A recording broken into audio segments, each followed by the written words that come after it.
Fate does not favor the weak, it forges the strong through fire.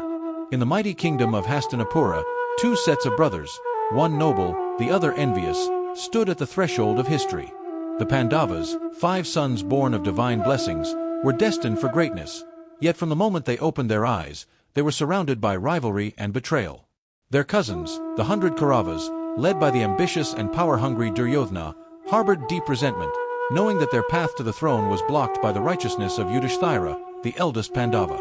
From childhood, this rivalry burned fiercely, as young Bhima, the giant among men, humiliated Duryodhana in wrestling matches, throwing him into the dust, his laughter echoing across the palace grounds.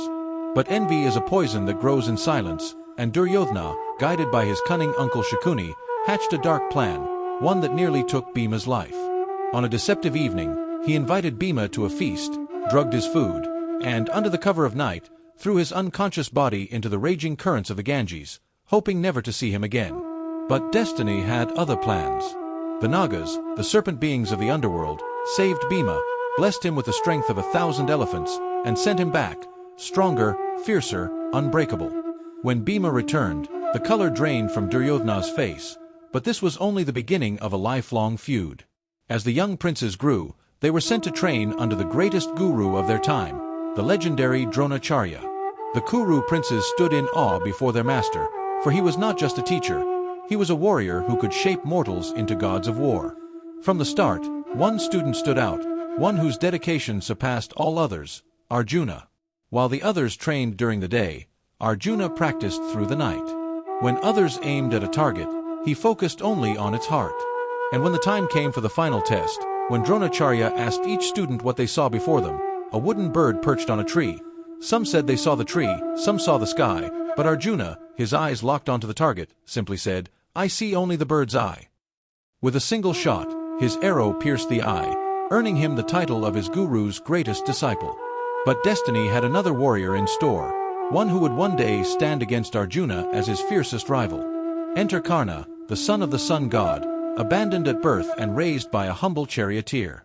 Though he possessed the skill of a god, he was denied the right to learn under Dronacharya, for fate had marked him as an outcast. But where the world turned its back on him, one man extended his hand, Duryodhana. Seeing Karna's unmatched skill, Duryodhana crowned him the king of Anga, forging a brotherhood that would later shake the battlefield of Kurukshetra. But fate is relentless, and the trials of the Pandavas were far from over. Shakuni, the master of deception, devised a deadly scheme, a house built of lacquer, designed to burn with them inside. Under the guise of hospitality, the Pandavas and their mother Kunti were sent to stay there, unaware that it was a death trap.